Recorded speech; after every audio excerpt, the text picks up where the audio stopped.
Just like the street lights lit this town, like a fire in a blaze, gotta burn it down. Can't be afraid to leave this out. We got this far, don't know how. I see danger in your eyes. They know we'll burn down the night. Coming just like the sunrise. You know that we gonna let it away. Tonight, we gonna let it away. Tonight, we gonna let it away. Just like the sunrise, we gonna let it away.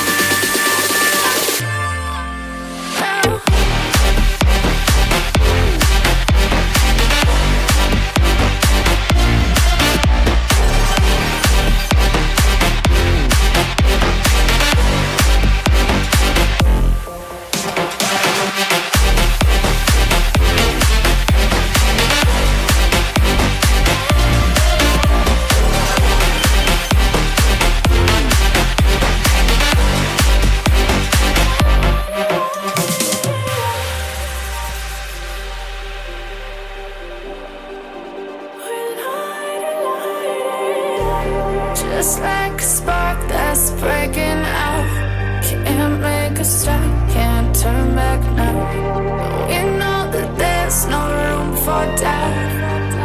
No, we can't turn back now. I see danger in your eyes. They know we'll burn down the night. Coming just like the sunrise. You know that we gonna let it away. Tonight, we gonna let it away. Tonight, we gonna let it away. Just like the sunrise, we gonna let it away.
Hello, everyone. Happy Tuesday. I'm pretty sure it's Tuesday. I am losing track, friends.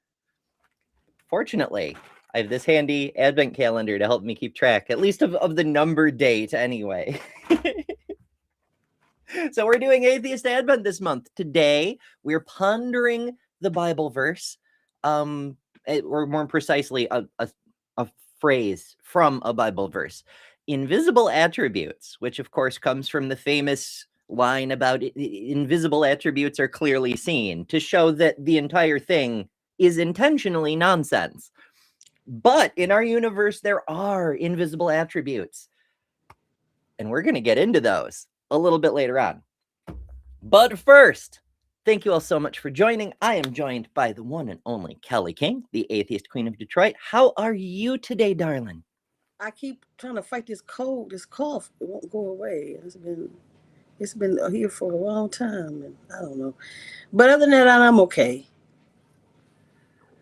The sniffles, the weather change, Yeah. etc. Our other very frequent co-host Lil is also quite under the weather. But before the show even started, she sent us a super chat for $2. Thank you, Lil, and said support from bed.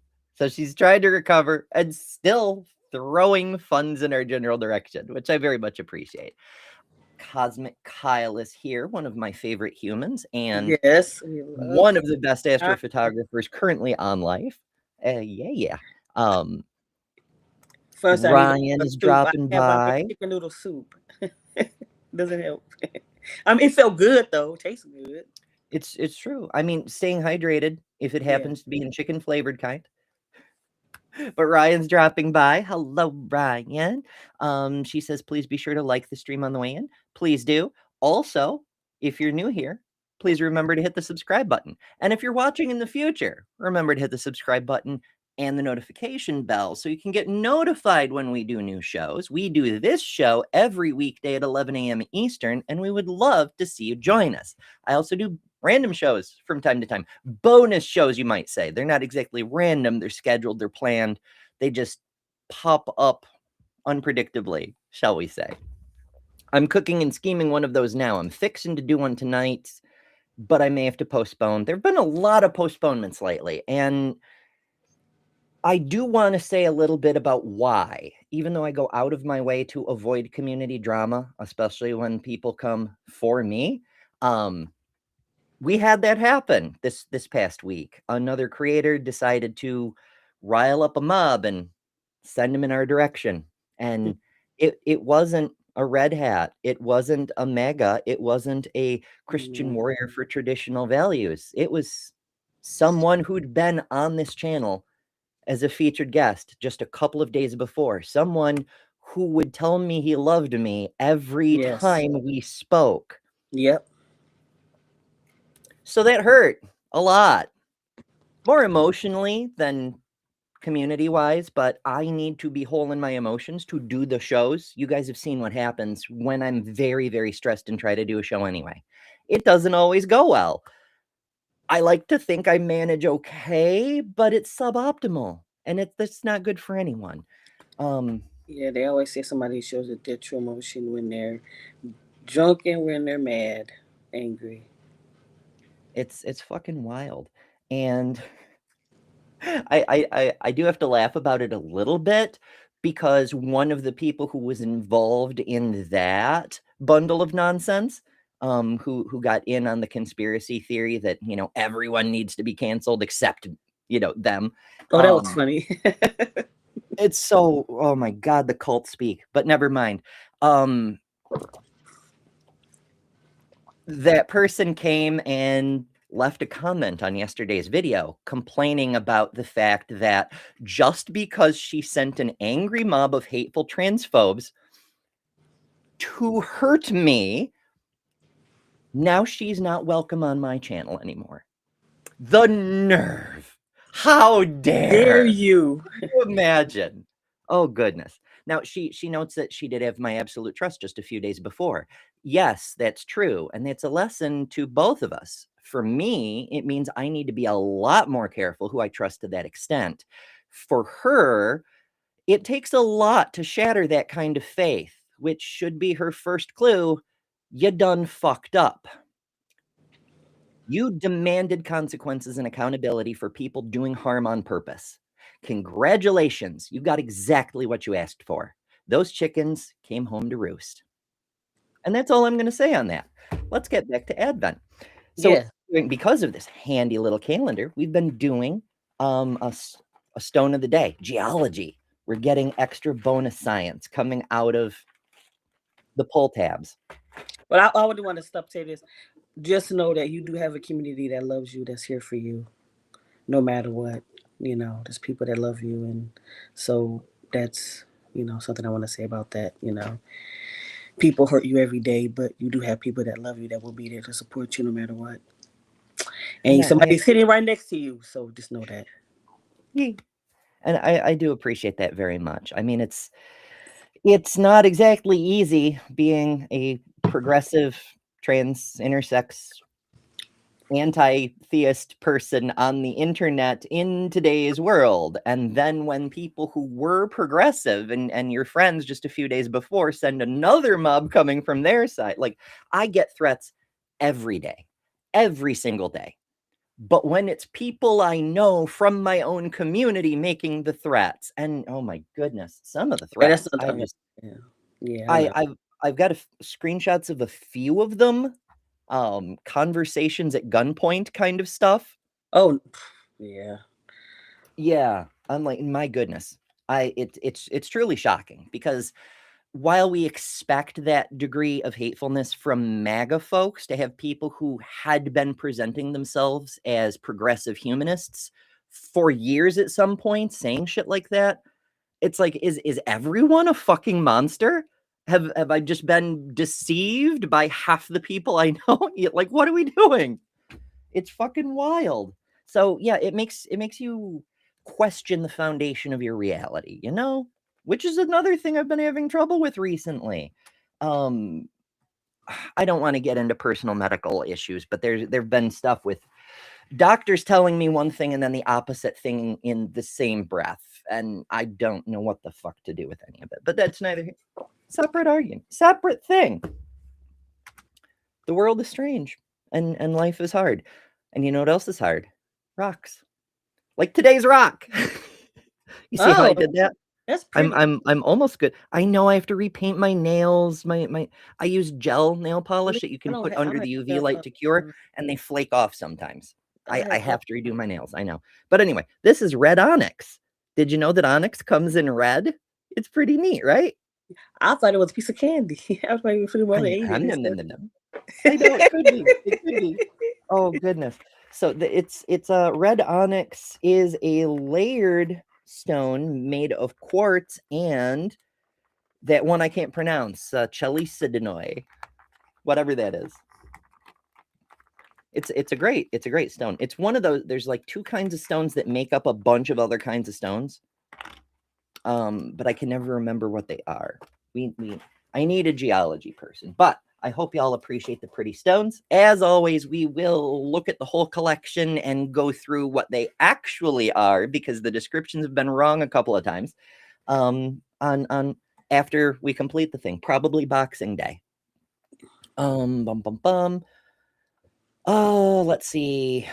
I'm going through my notes, and yeah, I think that's just about everything. The only other note is a thing I picked up from Ryan about what we might do for our New Year's Eve show, because being 11 a.m. in the morning Eastern time, it's not exactly New Year's Eve, even though the day is New Year's Eve. So I'm thinking of doing a little time travel. Of course, that's kind of what we've been doing this entire Advent series. It's I was like, anyway. we still gotta figure we gonna do if we go for Christmas. Y'all talking about New Year's.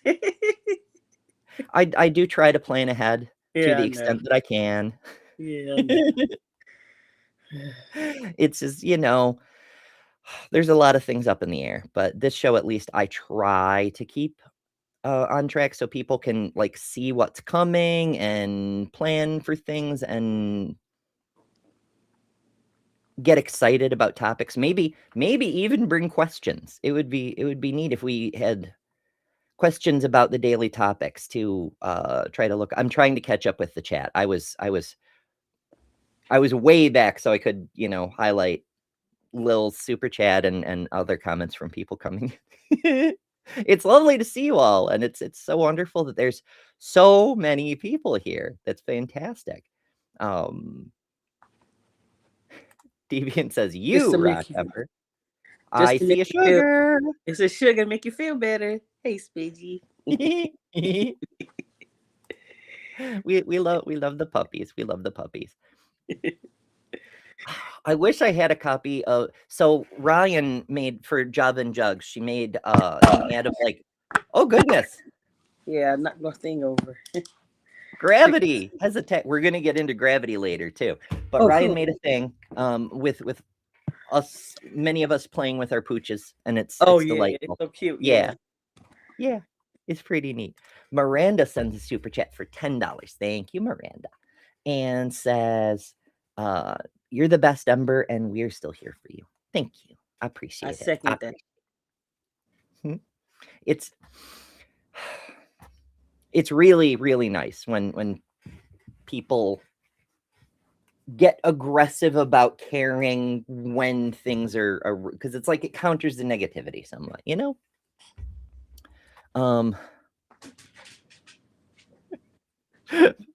For instance, I was caught up in the behind the scenes after show on the dams and just got swept along in the wave.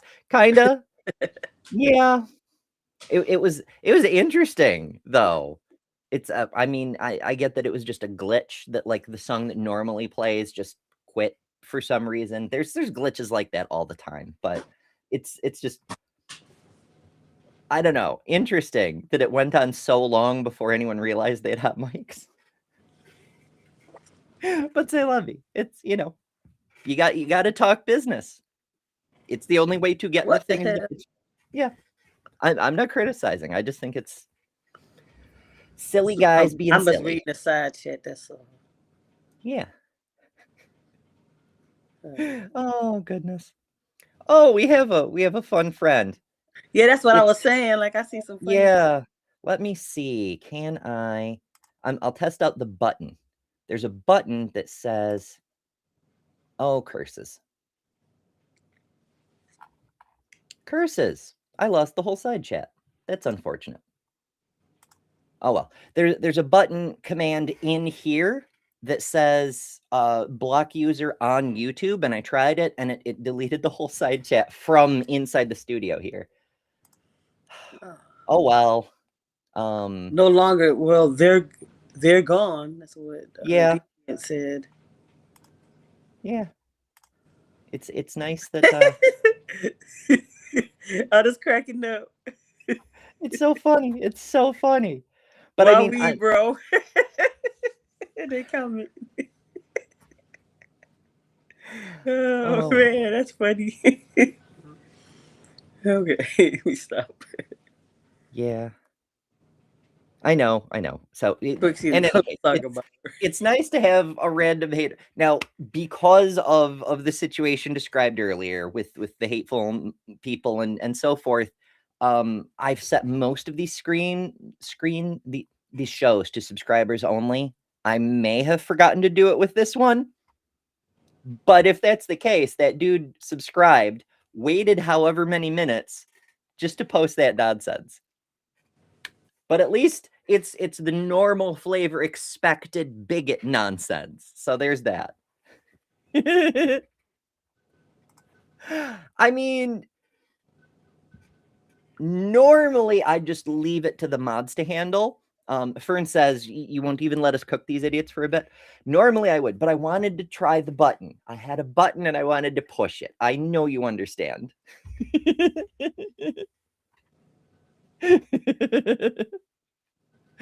Oh well. Okay. Relativity is the subject for today. So let's transition and wander ourselves over here. So, okay. The history of relativity. How did we get to relativity? There's quite a lot to this. When we say relativity, most people think Albert Einstein, general relativity, the Big Bang, etc. But that, as all the world doth know, was built on a great deal of pre-existing science. And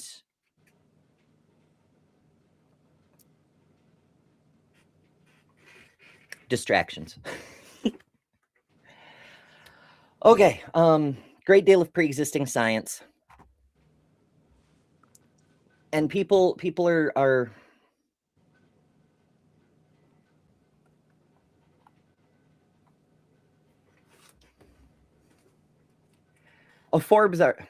we're going to a Forbes article, which is normally okay. I mean, they're not like an encyclopedia, but they're generally okay, fairly well balanced articles. But it's interesting that the article they published is from a Quora post.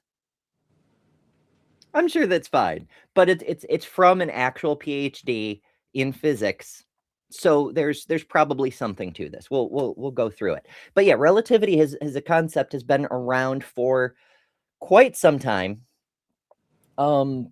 Aristotle had a version. You know what? We'll get into it. But first, Geo Sam sends us a $20 super chat. Thank you, Sam. I appreciate that very, very much. And says it's not much.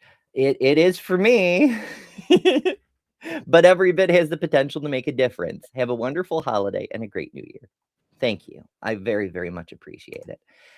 So it really, really, really, really does help. And I wanna explain why. Those of you who were here yesterday may recall I had a smell of smoke. One of my heaters burned out. I have 2 small heaters that heat my room. One of them burned out. The other one is over here where I have to have it turned off during the show. It's been chilly in my room. That's why I'm bundled up and wearing a heavier outfit. And right now it's getting colder as we speak because I have to have the heater turned off so you can hear me instead of the heater in the microphone. A replacement heater costs about $20. I have to wait until Google sends me money from last month to get the replacement heater. So I'm running on just the one heater and my room is very cold. It's only a couple of days. Google usually sends payment for the month's worth of ads and things on the 20th. So it's just a few days, but the point is, even $20 makes a really big difference because that's a heater, you know? Right. I am having a very hard time focusing. I should just stop trying to brush things aside. I should, instead of saying, don't talk about that, focus on what you're doing, I should just say the damn thing. It'd be so much easier. Cosmic Kyle sends us a $1, I'm not sure if it's supposed to be a super sticker because there's nothing with it, but I appreciate it. I don't know. It's Thank you. yeah. Yeah. And I'm trying to star all of these as I go. I'm not doing a very good job, but I'm trying. So the thing that distracted me over there was there's a blood spatter on my wall that was not there yesterday, and now I'm wondering how a blood spatter got there. And that has me very concerned. So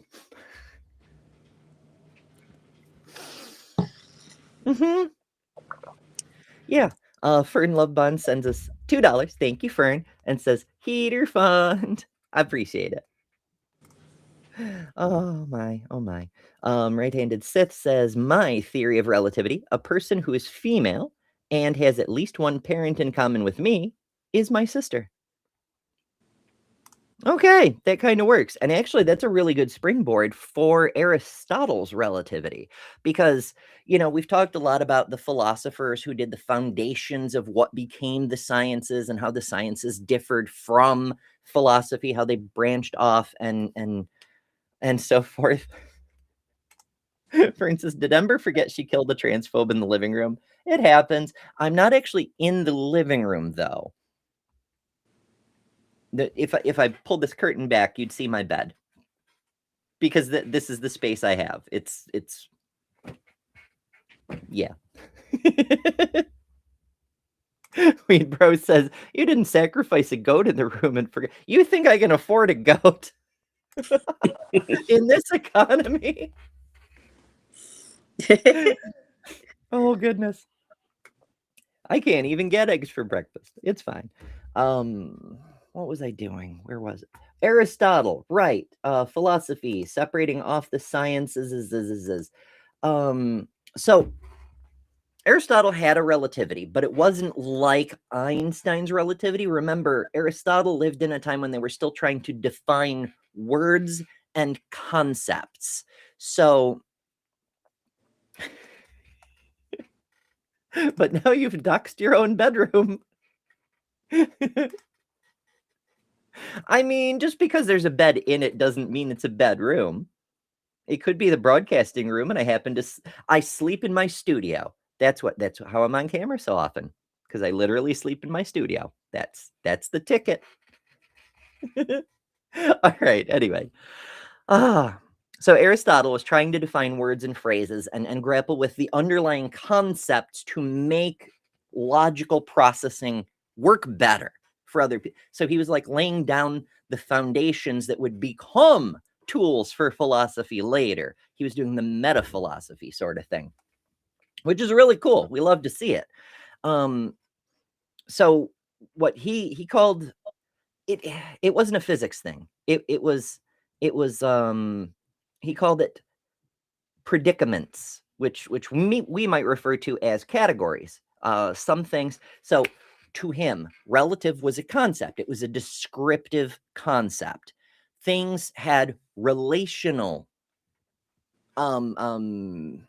relationships to each other. Things were relative based on their relationship. For example, if I have here this water bottle, yes, it's technically a bottle, and it has a certain amount of water in it, and I have over here this pitcher of water which has twice as much water in it. That's a relationship.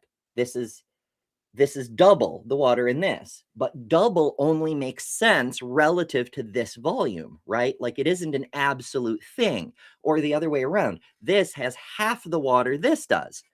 That only makes sense with both values in place, right? It's not an absolute thing. And that's something that Aristotle grappled with, is we can say doubles and halves or bigger and smaller, lots of concepts like that only make sense in terms of two or more things being compared. And you can't, there doesn't seem to be anything absolute in the universe you can pin a comparison against. So all comparisons have to be relative. There's you as a human, compared to the whole earth, you're very, very small. But compared to the bacteria that live in water that isn't filtered with an Epic water filter, code Ember 15 at checkout, say 15%, you are very, very huge compared to those microbes. It's all relative. The microbes are huge compared to quarks and other subatomic fermions and bosons and things. It's all relative. And that's where a lot of the interesting ideas in philosophy come from, is this concept of an infinite regress into both the very small and the very large. And we still haven't found the end of either one. But, Hellbound Hillbilly says, cue the sponsor spot. I thought about it, but, since you ask so nicely. Hey folks, I've been working hard on my health, and so far I've lost over 140 pounds. A huge part of good health is hydration. That's why I'm thrilled to partner with Epic Water Filters. Check this out. Not only can you say goodbye to expensive bottled water, but these filters are made in the US, so no tariffs, and they're made to fit your life. From these lovely pitchers I can fill from, to sink units, to portable filters that fit in your reusable bottle. With Epic, I can refill from nature's water sources and not have to worry about bacteria and whatnot. But also, send back a used filter to be responsibly recycled, and they'll send you a free replacement, saving you and the earth even more. Want to save a ton of money, be healthier, and build a better world? Head to epicwaterfilters.com and enter code EMBER15 at checkout for 15% off. Don't settle for random water. Upgrade to Epic. And that is a fine ad, but I really do want to redo it with the suggestion Kelly made a couple of days ago, that instead of like talking about my weight loss and whatnot, which has led to an unpleasant amount of body shaming, instead of that, I could say something like, filter's so good, the water you get is so pure, it's holy. Not that nasty bacteria soup you get in church. This stuff will actually wash away your sins. Get saved and save the planet at epicwaterfilters.com, code EMBER15 to save 15% off. See? Yeah. Perfect. It's a much better ad. I mean, I have to make it longer, and I have to actually do the recording and then edit it and so forth. But I can keep a lot of the funny stuff if you could in another actually ad. have some religious or something. It'd be kind of funny if you actually could do some AI or something. I could like have like levitate the thing in midair over my hand and have it glow.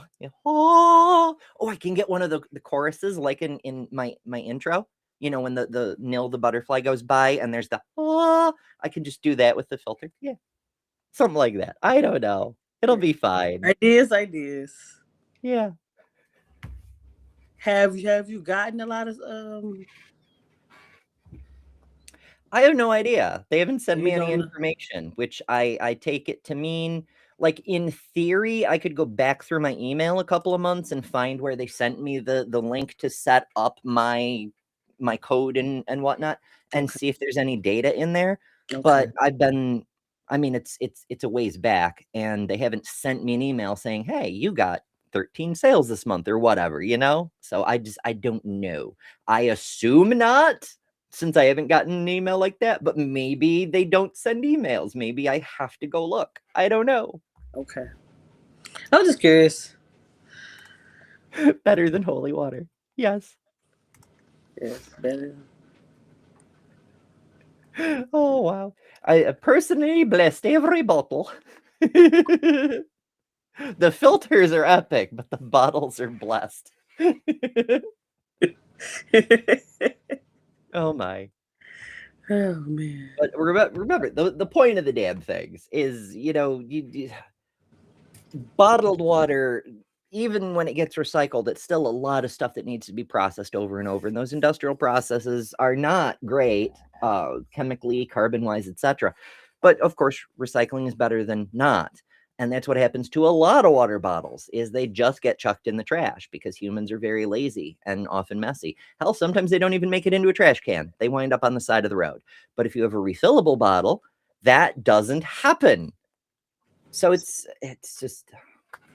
good for the earth across the board, which is why I, was happy to partner with them. Anyway, philosophy, relative stuff, making things better. Yes. So Aristotle, he considered these concepts of relative versus things that are objective, independent, self-sufficient, like human. A human is a thing that can be described without relationship to other things. A microphone is a thing. It is substance. It is solid. It doesn't need comparison to understand what it is. So you've got your relative things, and you've got your absolute things. And that made Aristotle a little bit crazy. He was like, well, okay, remember, ethics was the most important thing to Aristotle. What are the virtues? What are the values? Because if we're going to say truth is a value, we have to know what a value is. What makes a thing virtuous? Why do we care what's true? And how do we find it? So he was like, are ethics relational or absolute? Are they substance or are they comparison? We don't, it seems to be a bit of both. And that was not an answer that he liked, but it's his own issue. So he distinguished between things being relative, the predicament, and being understood relatively, which is the schematic, or what we would call relativity. And to avoid making substances relatives, and modern physics still echoes some of these ideas when we talk about things like curved space-time. It is objectively curved, but how much requires relative description. Is it more curved or less curved as you approach a gravitational body or move away from it? We can use numbers to quantify it, but the numeric systems are all subjective. Every number system is something we made up. It's almost arbitrary, So, oof, it's tricky. So yeah, things that exist independently are the substance, but the problem is that some relatives can also be substantive. Like, for example, an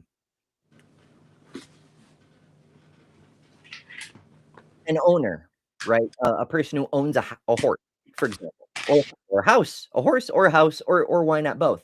Um, the fact they're an owner is relative because it only makes sense in terms of the house or the horse or what have you.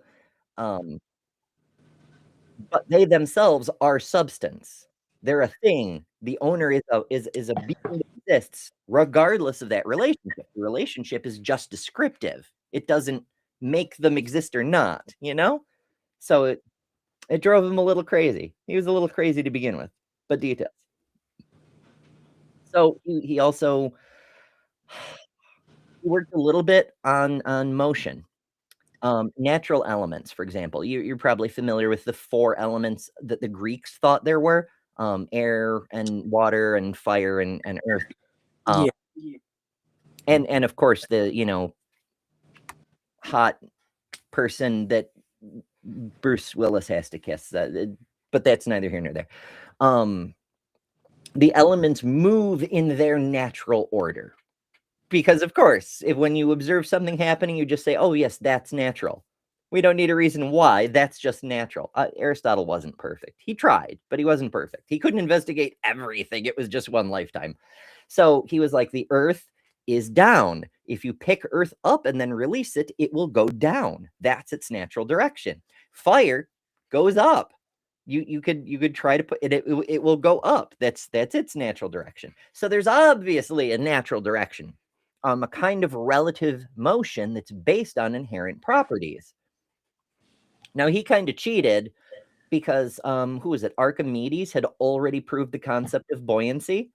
So he had some math to build on there, but whatever. Let's see. So relativity versus relativism. This was a rough one. These are modern terms, of course.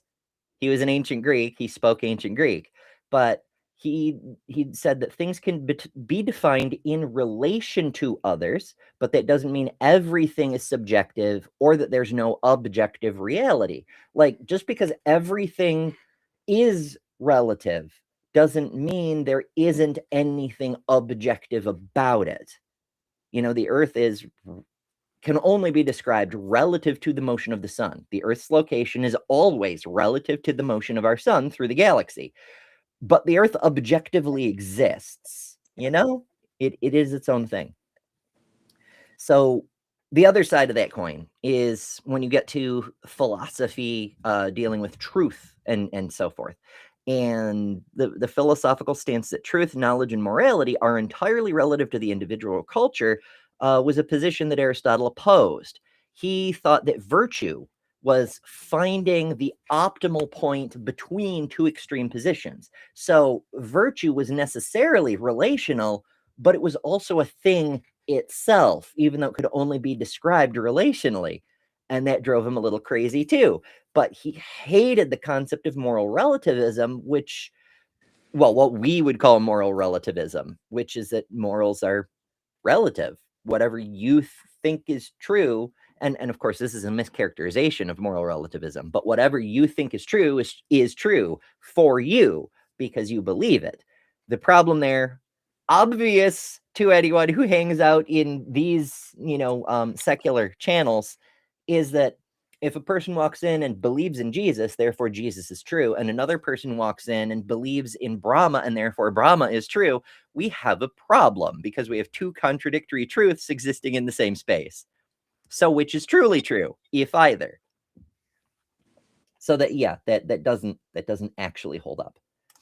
All right.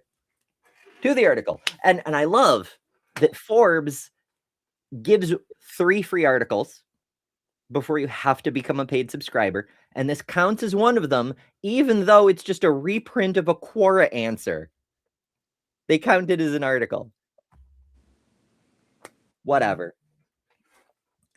Okay, so Dr. Paul, this is Paul Mainwood, PhD in physics, according to Forbes. I presume they've checked his credentials because I must admit I didn't. I had other things that needed my time before we went live here. So Paul Mainwood, he says there were a bunch of relativity principles before Einstein. The question he's answering is, why does Einstein get the credit for relativity? The short answer is our schools are terrible. We're not educating people about relativity before Einstein. We're just hitting the high notes of the 20th century because it's the greatest century, something Roman Empire and then America, our schools are awful. And now it's gonna get worse now, the education. This is gonna get worse than what it already is. For those who have young children, I really have nuts. And Megan Fox's giant boobs makes an excellent point. Capitalism, where news is considered a commodity instead of a right. See, I don't mind people like paywalling their own work, their own content, but when you're reprinting a Quora answer that's not exactly your work, but whatever, but also paying for something that is already filled with ads. Like right on the screen right now, 75% of the space is ads. Yeah. Either have a paywall or ads, but both pisses me the fuck off. Especially 75%. Holy shit. Anyway, we will survive. It'll be fine. It'll be fine. Weed Bro says beer is 95% water. Therefore, when you have water, you're having 95% of a beer also. It's true. You may be missing the important additives, but details. Oh, goodness. Okay, there were a bunch of relativity principles before Einstein. Galileo had one that we've talked about before. I think it was on the Big Bang Theory episode where we went through the history of how that I arose. think I saw that one. Oh, my goodness, my goodness. Okay, folks. While Hot Topic is generally a we're gonna chill, we're gonna hang out, we're gonna have a good time kind of show. These Atheist Advent shows, they're highlighting accomplishments of secular people, triumphs over the attempts of religion to hold back our learning, understanding, and our destiny as a species, sort of thing. Yeah, I mean, I'm not saying like you have a duty to go watch all of them, but like all of them are valuable. They all talk about really important shit, and you might enjoy them. So if you miss one, by all means, do go back and watch. I should probably make a separate playlist for these, except I plan on like continuing to do this kind of thing once we're done with Advent, because Oh, it's really okay. That's cool. Okay. Yeah. So it'll be fun. Aunt Jer says, one of my transitional beliefs out of Christianity was that everyone's individual beliefs about the afterlife would come true for them. If you believed in reincarnation, that would happen for you. You know, I had a similar thought. I've mentioned before that when I was still in high school, I wrote, we'll call it a paper, even though it wasn't like academic, it was more theological about how a God might actually exist. And long story short, I got recruited by a religious organization that is one of the ones that believes that whatever you believe is the facet of an objective truth that you're perceiving from your limited mortal perspective, which is to say, all the ideas about the divine are partially correct, but they're all missing a lot as well, because mortals can only see so much. And that made good sense to me as a teenager. There's still some compelling bits about that, but part of that was this idea about afterlives, that whatever belief system you were in, that was the afterlife you went to. It just kind of followed from the other stuff. And I was like, if that's true, I mean, first of all, how do we show it? And there seem to be, I'll have to get Bree to help me with this one, because it's very much up Bree's alley. Evidence for reincarnation. There are people running around the world who claim to have evidence of being reincarnated. I know there's a lot of people who make claims. There's so many. I used to be Cleopatra, even though they can't tell you which Cleopatra. Was it Cleopatra 7? Was it Cleopatra 10? They don't know, but never mind that. But there are people running around who have like memories that they can verify went with a past life, and they like recognized a person's personal possessions from, like, there was a test, I forget who did it, I want to say John Edwards, but I know he's a scam artist, so maybe, but maybe not, whatever. They took a person who claimed to be another person, and they brought a bunch of that deceased person's personal possessions that their spouse had given them for this test, and they'd like a hairbrush and a mirror and so forth, and they laid them out with a whole bunch of similar items that were not that person's own, that were like, there multiple hairbrushes, for example. And some of the people were actually somewhat accurate in picking the stuff. The only times that there were a few people that were way off, as you would expect, but there were a few people who got like half, and the ones they missed were things that were very similar. But it's pretty interesting. I still don't believe it. I'm not convinced by it, but it's interesting to look into. Yeah, I saw one. It was a boy, maybe it was like 6 or something, and he kept recalling things of someone, and it was like, oh, he's reincarnated. He's really this. He was this person in a past life. Yeah. It'd be Inter says Indian Princess Cleopatra. It's a fused soul sort of thing. Sapphire says, I'm gonna start believing I'll become a god when I die, just in case. That's much better than Pascal's wager. And Titan, where is it? Where is it? Titan says, just be a god now. And that's good advice for everyone. Yes, yeah, exactly. Oh, okay. Another emberist tangent. What if I told you you are a god right now? Think about this for a second. What can gods do? I mean, of course, certain gods can create entire universes, but lo and behold, you kind of can. You could sit down and you could write the next Lord of the Rings with all the lore and mystery and realism and characters and so forth and create a fucking universe that you can then transmit to other people's minds by handing them a copy of that book. Now, maybe that's pedantic, but think of the other things gods can do. They can change reality at their whim. So, like, for example, if I perceived that my water bottle is over here and I wish it to be over here, I can use my will and cause that to happen. Neat trick, huh?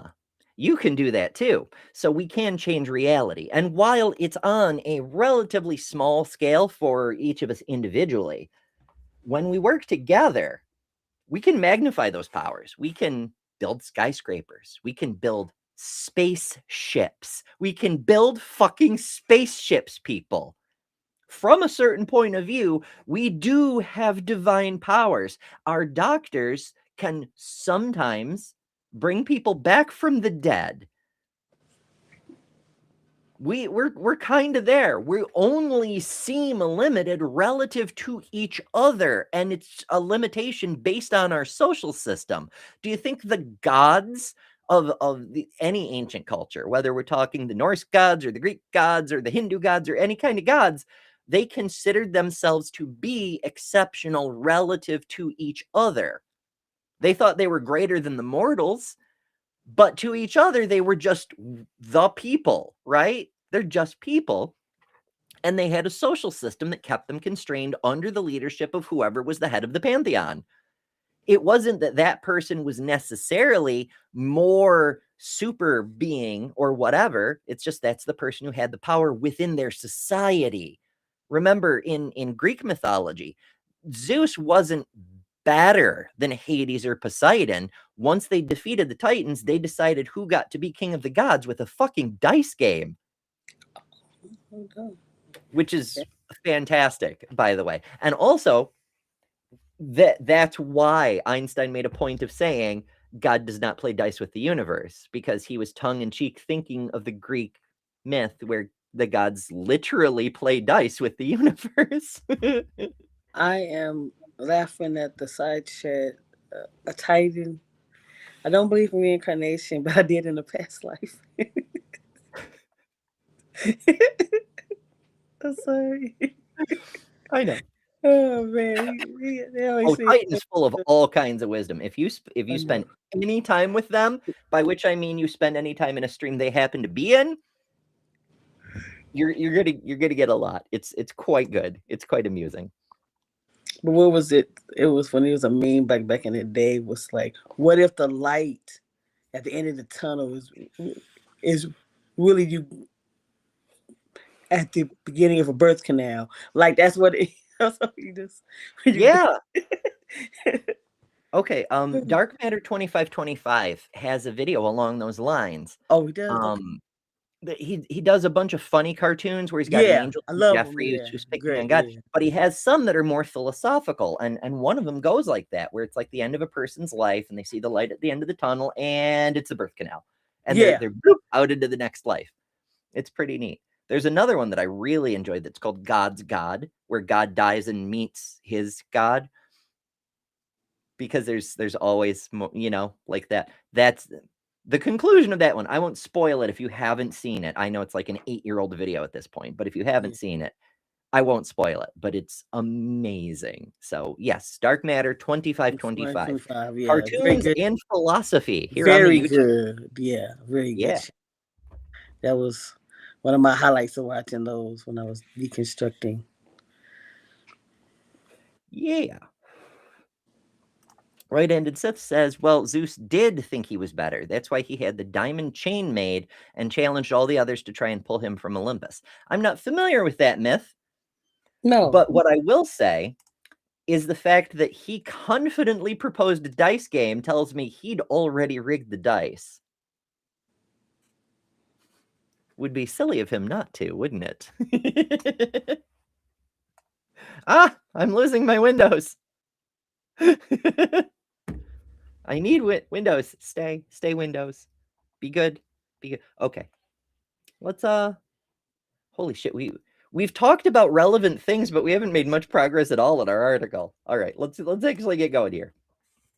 Yeah. So Galileo had a relativity that we talked about before, the ships in motion sort of thing.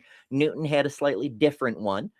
Because Newton was a huge fan of absolute position and absolute motion, and it drove him crazy that he couldn't seem to nail it down. Because like so many theists over the ages, and yes, Newton was a little weird with his theism, but he still had that fundamental belief in the divine of some kind. He had motivated reasoning and confirmation bias, and he would not let his underlying beliefs go, even though reality showed they probably weren't true. He kept trying to project his beliefs onto reality, and that's not how anything works. C'est la vie.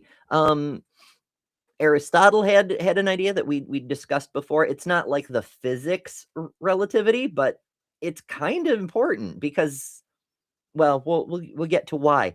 And Descartes had claims that can be taken as similar principles. Now, Cartesian relativity is more of a mathematical kind of thing, but it's an important precursor too, because it gave Einstein the tools that became the tools he needed to consider how shape and space and distance and things might change under different frames of reference. Rene Descartes, famous for cogito ergo sum, which where's that hat? Where's that hat? This button is based on, which is actually fascio ergo sum. I create, therefore I am, because that's what gods do, is they create things. You get you one of these pins. Anyway, Descartes, I think, therefore I am. He also did a whole lot of geometry related mathematical stuff. Cartesian curves are named for him. The relational, right? The distortions of space have to be relational. Space, it goes to Aristotle, the halves and the doubles, right? Like if I have twice as much length as you do in a given volume, that only makes sense relationally. There is no absolute amount of space there should be in a given space. It's so fucking wild. Anyhow, hello, Jess. Lovely to see you. As always.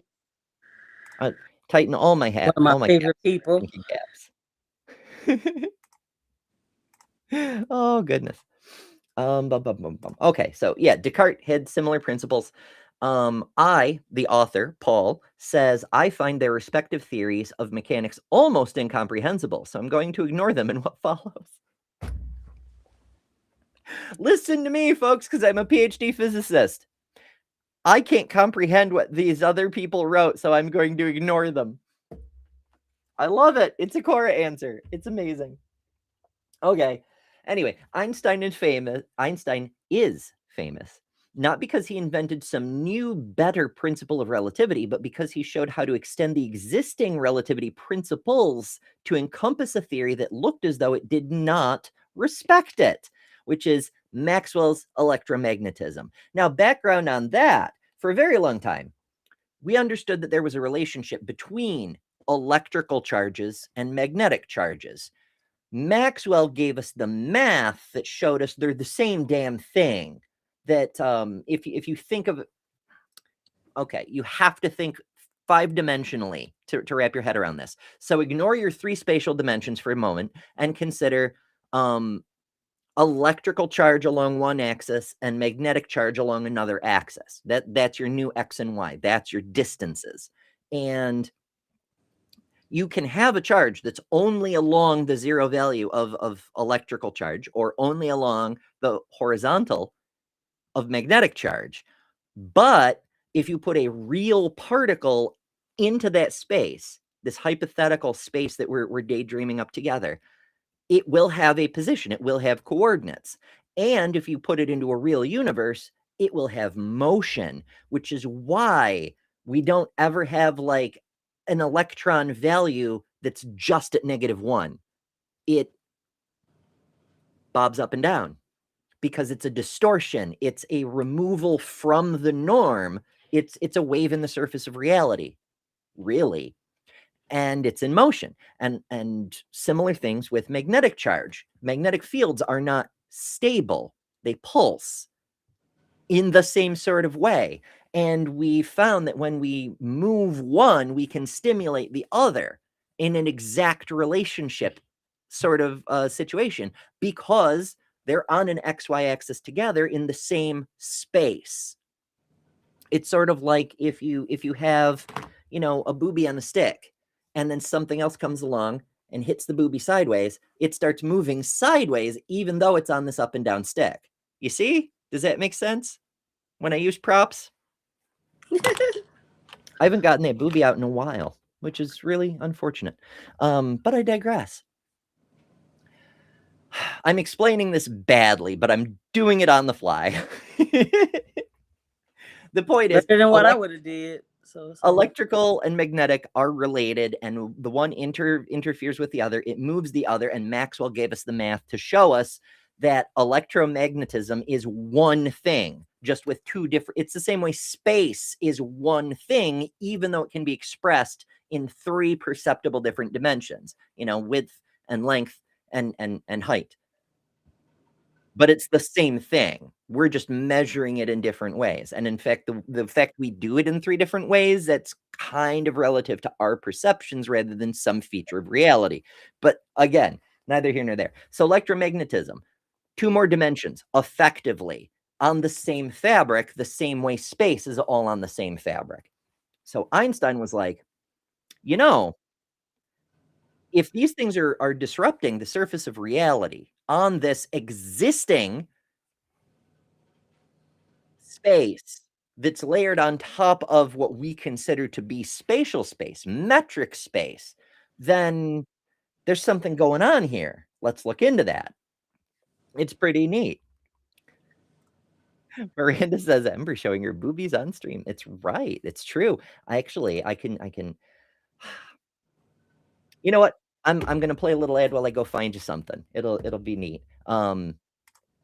In the meanwhile, do enjoy. The reason we focus on secular accomplishment, the reason we care about secular community, because the alternative is pretty horrible. But try to enjoy.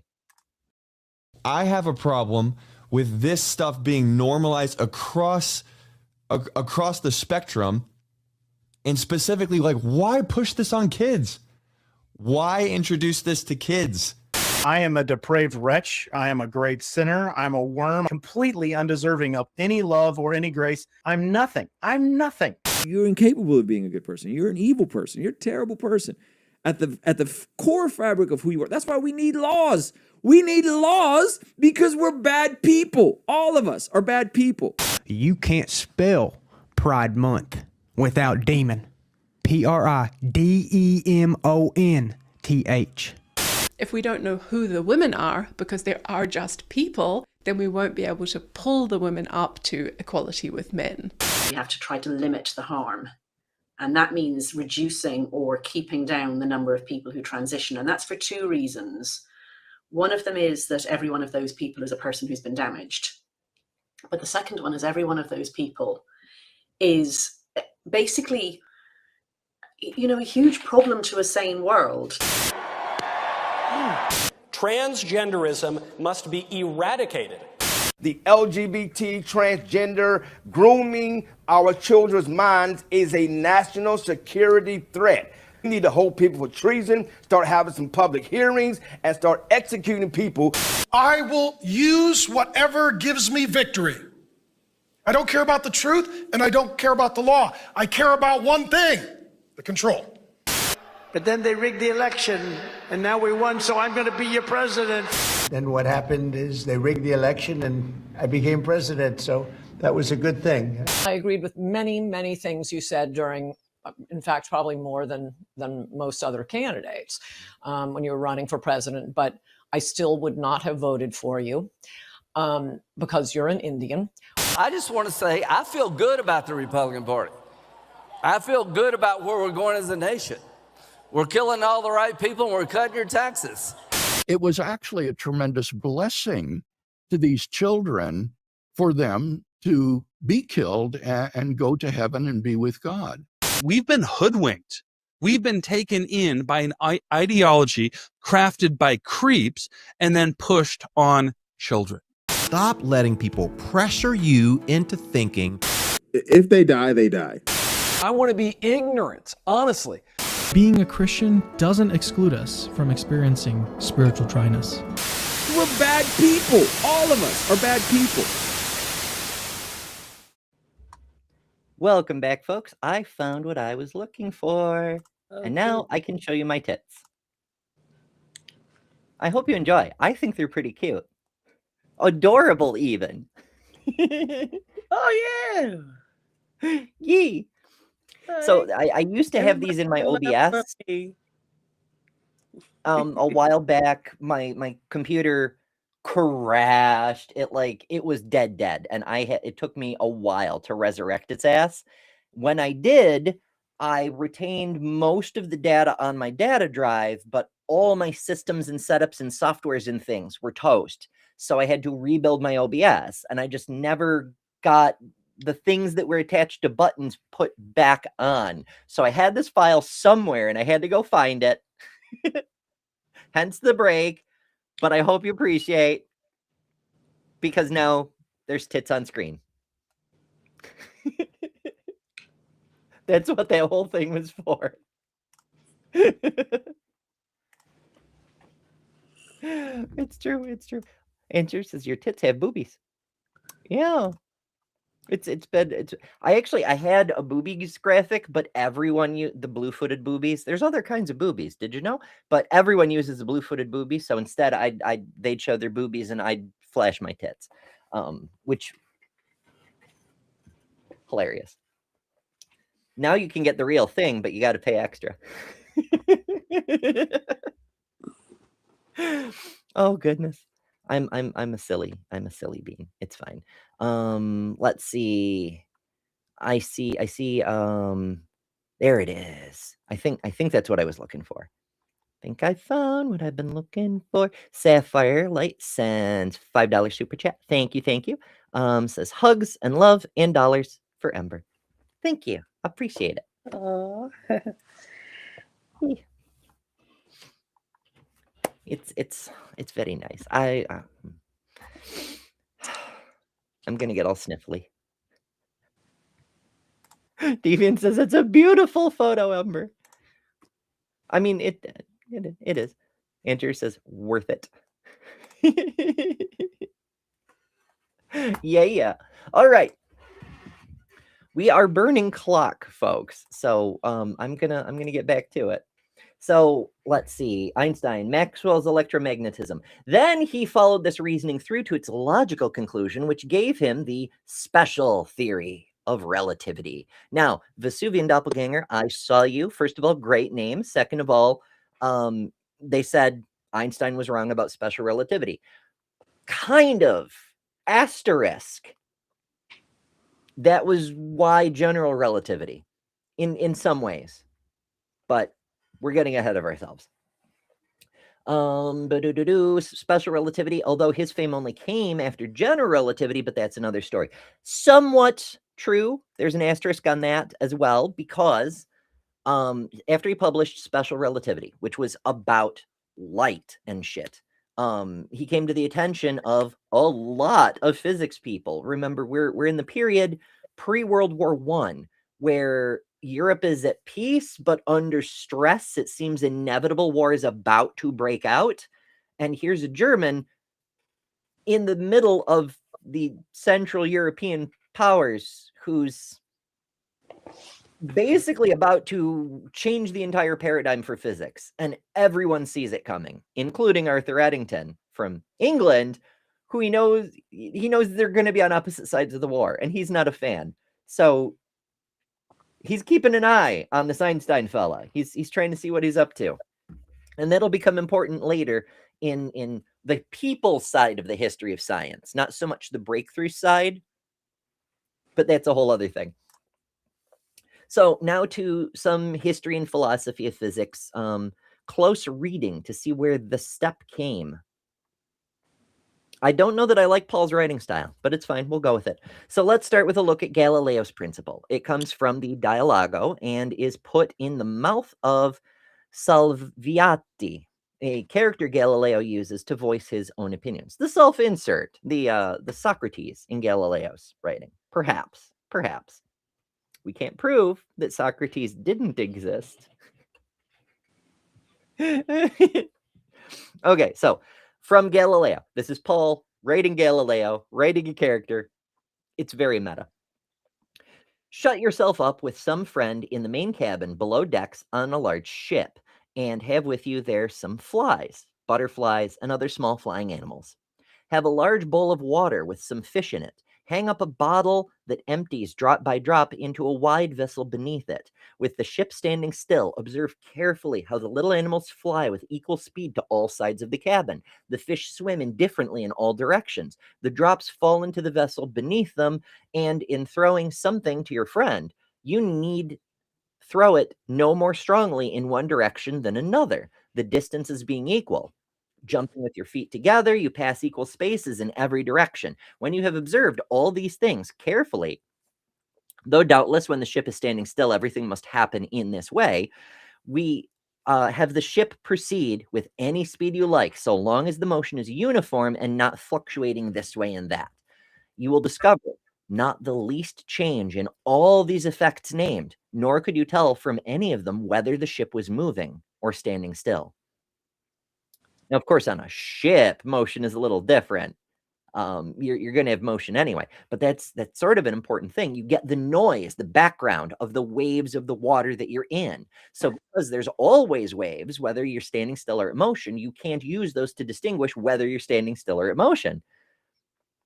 And that's true for reality too. That's true for space, because everything, there's constant waves. We're being bombarded by photons, which are waves. They're distortions in the surface of space-time. That's what a photon is at the most fundamental level. And we're getting hit with them all the time in all kinds of frequencies we're not aware of. There's wavelengths that are so long.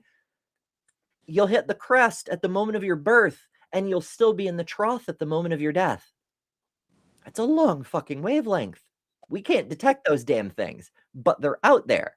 So the world is constantly bobbing up and down in this mixture of waves. And indeed, we've gone quite a bit further in our understanding of things. It seems almost certain that what we consider matter is at a sort of confluence point where the interference pattern of the waves that are moving through space all the time create the optical illusion of something solid.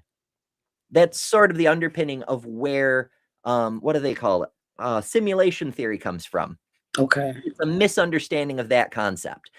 with other people doing the alternate dimension. Maybe we're programmed in as a hologram or a simulation for another universe up. It's a bunch of woo mixed in with a misunderstanding of scientific philosophy. But that's another story for another time. Suffice it to say, you can't tell the difference whether you're moving or standing still based on the things you can actually check for yourself, as long as the motion is constant. And that's the damn key. How to Rule an Asteroid sends a super chat for $2 Canadian, alleged dollars, I suppose, and says, Epiphania, Pareidolia, Ultracrepidarian, Zizigi, which I probably mispronounced that last one, but it's okay because I got the other three, and I don't know why we're saying those things. I wouldn't even have said that much good. See, words I'm familiar with, I can read at full speed. It's not a problem. It's unfamiliar words that I trip over, which is one of the reasons that having as big a vocabulary as you can manage helps you be an on-air presenter. Like if you can read at full speed, it's easier. It's a lot easier.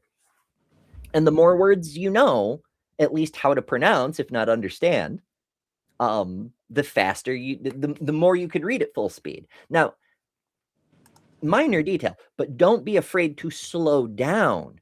It's okay to read, like, for example, I shall demonstrate.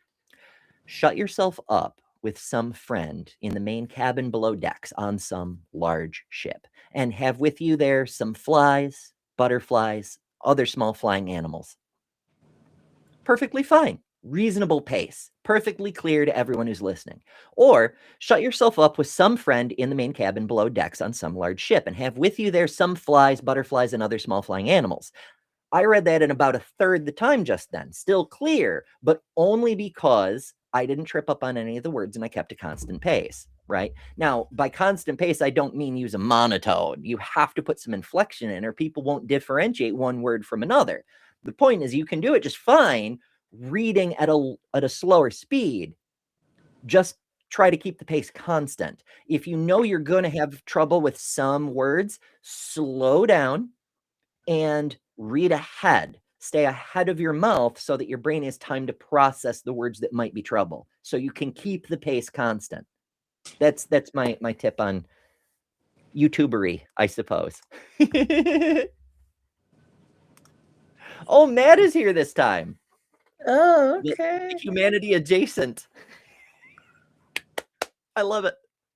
So for those of you who don't know, there's a show on Wednesday nights, 8 p.m. Eastern, called The Humanity Live.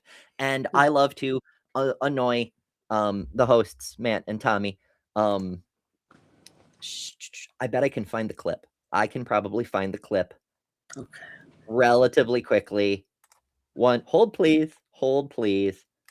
But sometimes Tommy drops in. This time it's Matt, but it's Humanity Live, so it's funny. It's funny to me, but I am easily amused. I'm also easily distracted, as I'm sure you all are noticing in abundance today. But it's okay because it's all relative. Me too. I'll be sitting looking at the side here trying to listen to you. The people be texting me. I'm trying to multitask three ways. Oh yeah. All right, I found the clip. This is only 23 seconds, so bear with me here. Okay. So also, Ember, I'm putting yours up without reading them as well. But don't tell the chat you're putting comments up without reading them. Shit! You'll end up showing something like Matt's butt. It's like this quick. Well, I mean, it's so descriptive. You can't prove it doesn't. It's true. So you can't prove I'm not made of this quick. Oh goodness, I really, really appreciate that. Now, these guys, they're always amusing. They're always distractible, and they're always trying to do something, much like myself, but constantly getting distracted. But that moment in particular, because the thing I opened the show talking about, the side note about the horrible people, it was like that day, or maybe it was the day before. It's like I said, the days tend to blend together. I hadn't laughed, not real laughter, in a while, and things sucked, and that made me laugh out loud.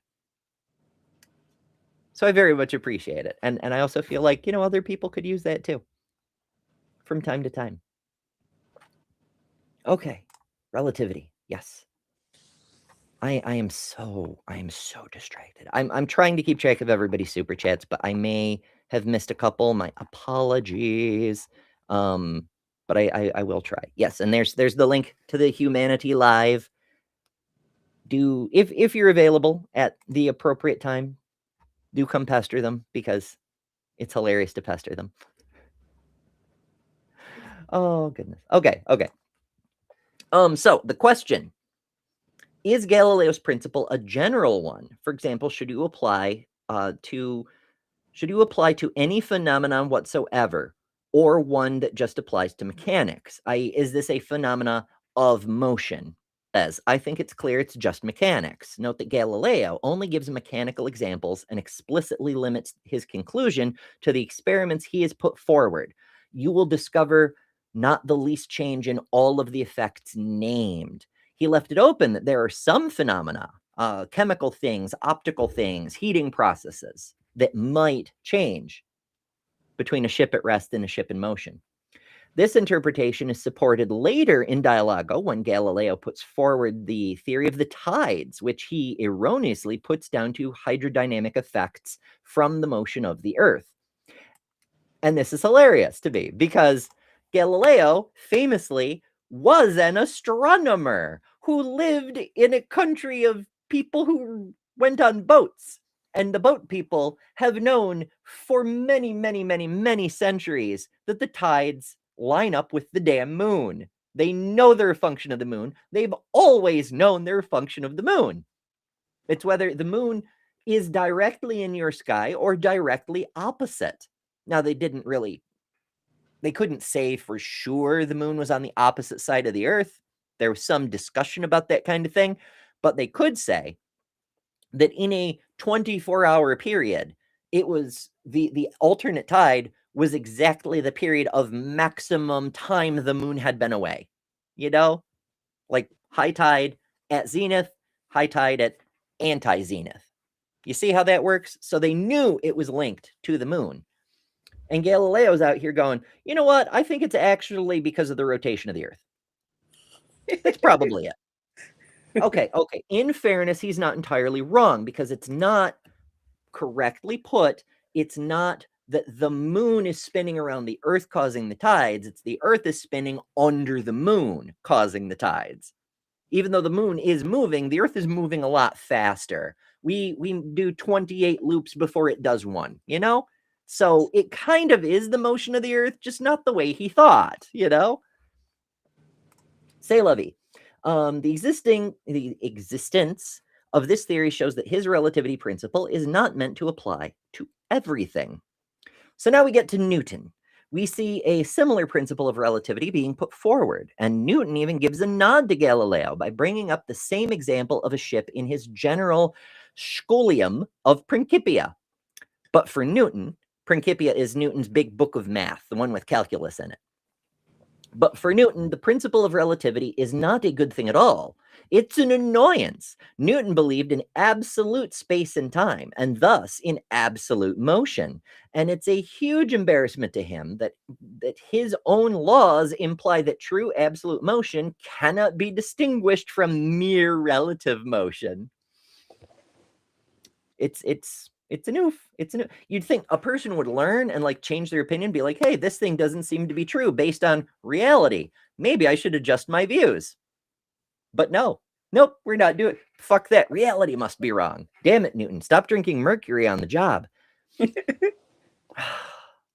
So Paul wants to quote passages directly because Newton's scholium on time, space, place, and motion is a philosophical rabbit warren and can be read in many different ways. But the basic structure of the passage is that Newton introduces the concepts of relative and absolute motion before acknowledging that these two types of motion are very hard to tell apart, due exactly to what we now call Newton's relativity principle.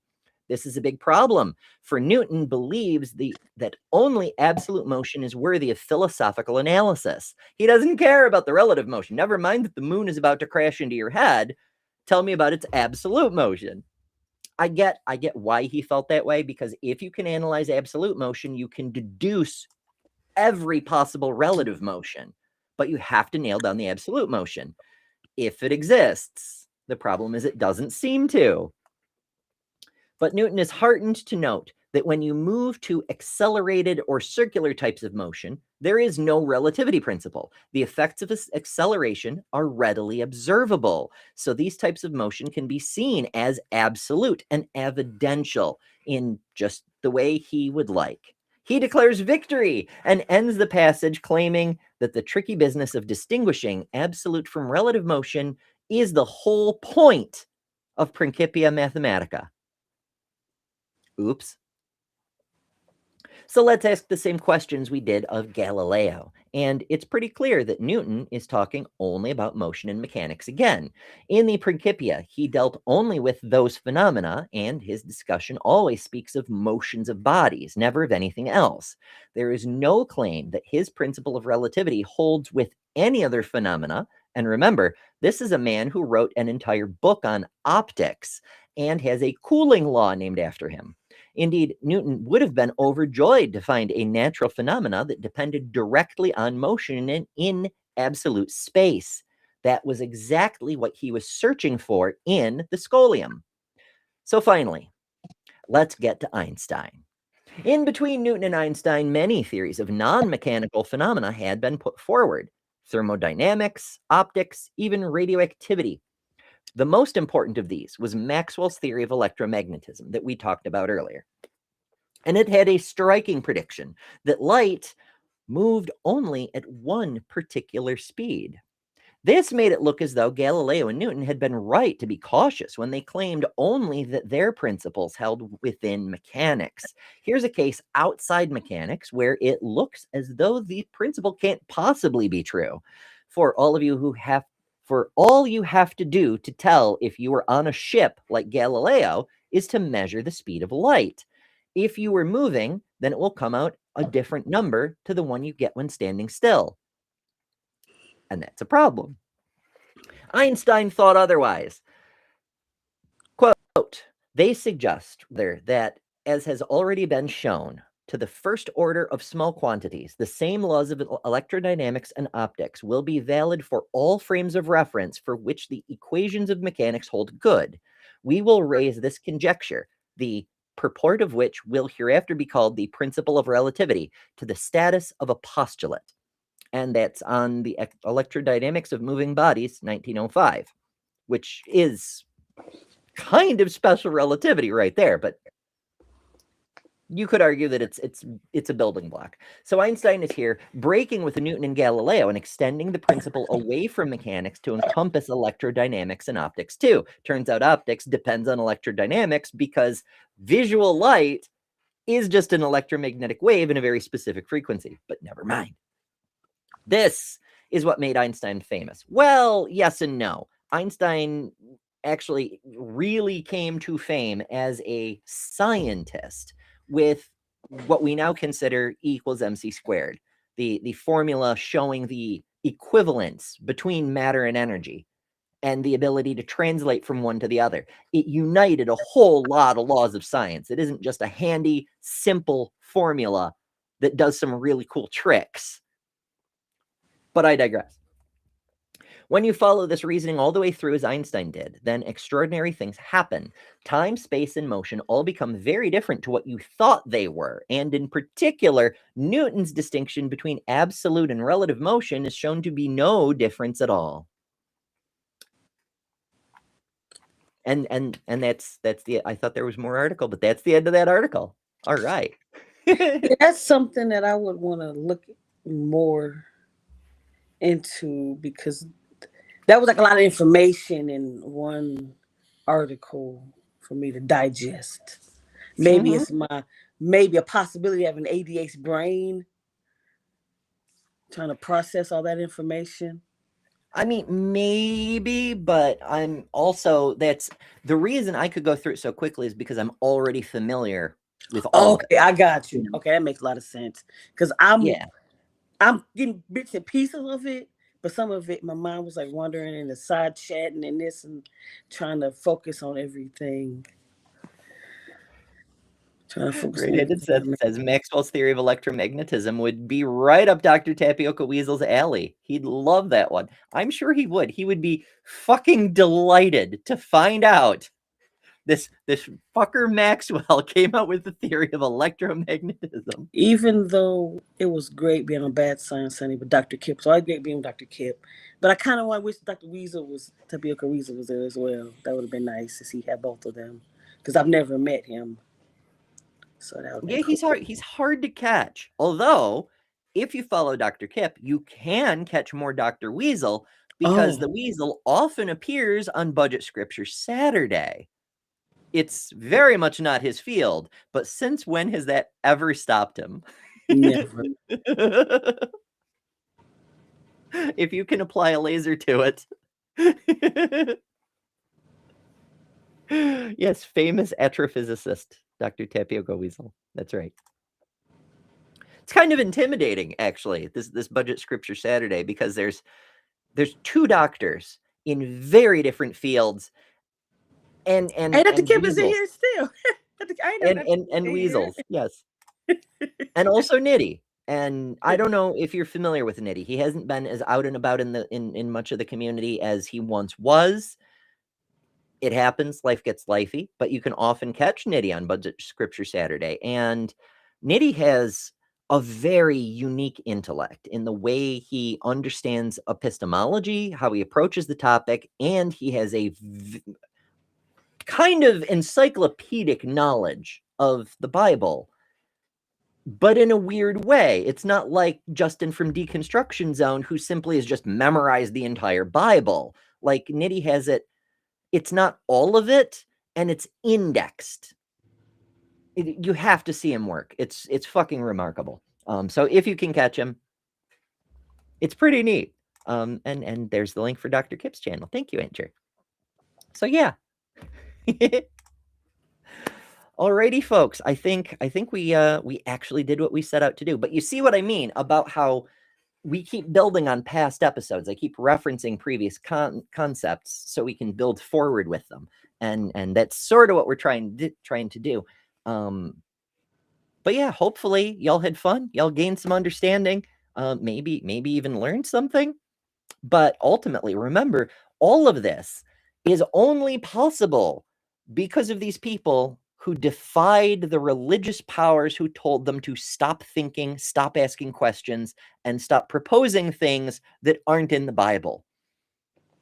It's the later stuff, Descartes, Maxwell, Einstein, Eddington, all of these people could only do what they could do because of the Enlightenment and the waning power of the church. Secularism makes this level of science possible. And once again, that's not to say that religion is inherently bad. I personally don't like it.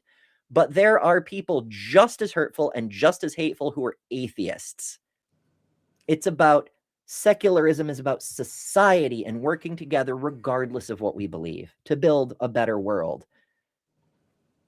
And now that we've demonstrated y'all are gods, we can do that.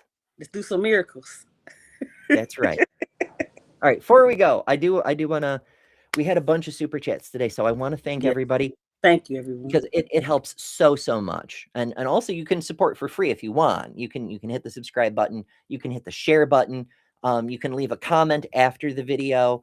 There's a bunch of different ways. Share is super important though. Even if you just email a link to the video to yourself, it tells YouTube's algorithm that this video is worth sharing. And it does help. It makes a difference, and I appreciate it. But also tell your friends. Bring your friends to the party. We can all do secularism together. It'll be fun. But super chats.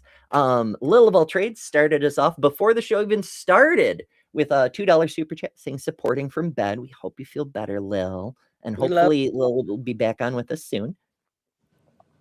Miranda sent a super chat for $10. Thank you. And says, you're the best, Ember. And we are still here for you. And I appreciate that very, very, very, very much.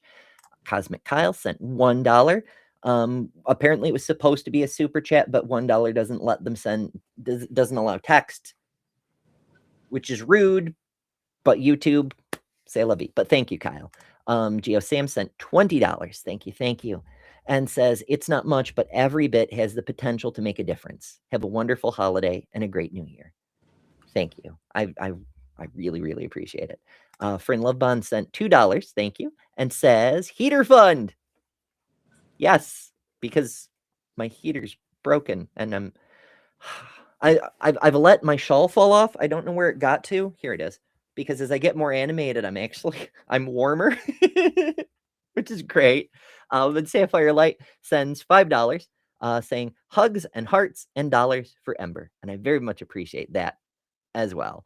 And Jess sends $2, $2 alleged dollars from Canada, saying Apophenia, Paradolia, Ultracrepidarian, and Zyzzygy, which I still probably mispronounced the last one, but it's okay because it was fun. And hopefully you all had fun too.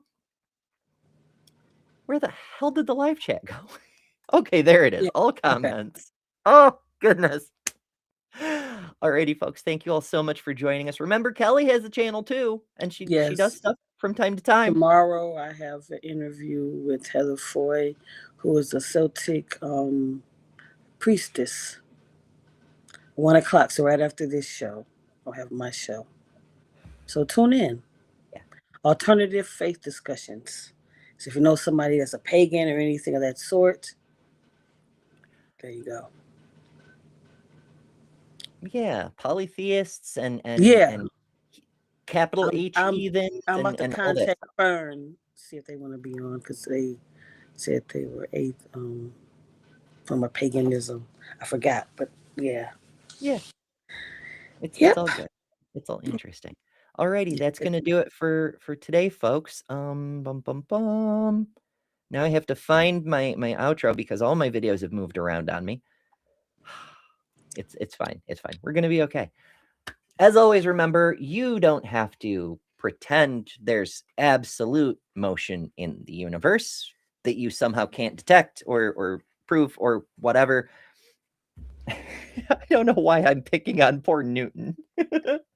It's what I usually do these off the top of my head. Like, you don't have to do this ridiculous nonsense because you're better than religion. But it wasn't even necessarily his religion.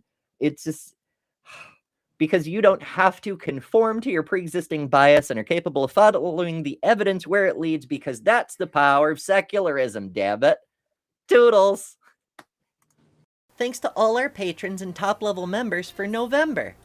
Miranda, Karen Butcher, Jessica the Transmetal Alchemist, Robin Webster, Maya Adkisson, Jimmy Tux, Ian Chen, Lilith, Ember Lynn, The Barely Bearable Atheist, Eric Wander, Jason Jacoby, Godless Engineer, Jester, Lil of All Trades, Deviant Outcast, Kelly King, the Detroit Atheist Queen, The Mighty Filbert, and Secular Phelanist.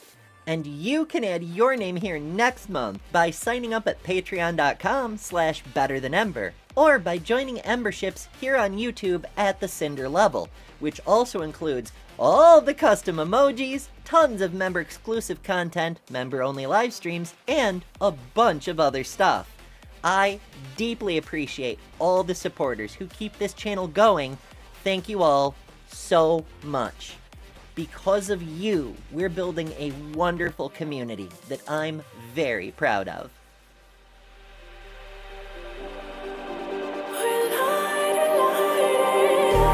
Just like a spark that's breaking out, can't make a stop, can't turn back now.